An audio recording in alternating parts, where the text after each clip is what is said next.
உவமையும் கருத்தும் 17 திருவருளையும் குருவருளையும் பணிகிறோம். உவமையும் கருத்தும் 17 கரும் படல கோட்பாடு செங்கதிரோர்க்கு இல். இந்த உவமையை பண்டார சாத்திரங்கள் எனும் தொகுப்பில் உபதேச பகுரொடை எனும் நூலில் 76 77 வரிகளில் அருள் திரு தட்சிணாமூர்த்தி தேசிகர் அழகாக கையாளுகிறார். உவமையை முழுமையாக காண்போம்.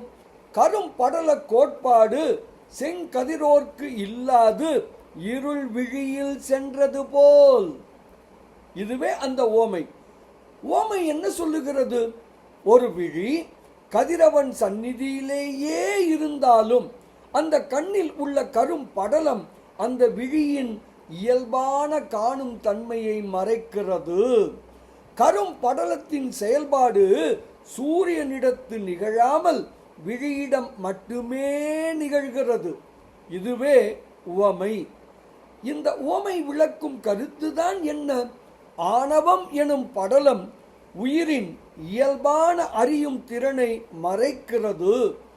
அனாதியே உயிரோடு கடவுளும் ஒன்றாய் வேறாய் உடனாய் இருக்கத்தானே செய்கிறார். அப்படியானால் ஆணவம் உயிரோடு இருக்கும் கடவுளது அறிவையும் மறைக்க வேண்டுமே. கரும் படலத்தின் செயல்பாடு சூரியனிடத்து நிகழாமல் அறிவையும் விழியிடம் மட்டுமே நிகழ்வது போல சிவ சந்நிதியிலேயே விளங்கும் உயிரின் அறிவை மறைக்கின்ற ஆணவ மலத்தின் செயல்பாடு சிவபிரானிடத்து நிகழாமல் அறியாமையில் அகப்படத்தக்க உயிரினிடம் மட்டுமே நிகழும். இதுவே இந்த உவமை விளக்கும் கருத்து ஆகும். இதனை உபதேச பகரொடை எப்படி கூறுகிறது தெரியுமா? கண்டு அறியும் காட்சி அற்ற நாட்டம் கதிரோன் அகத்து உழல.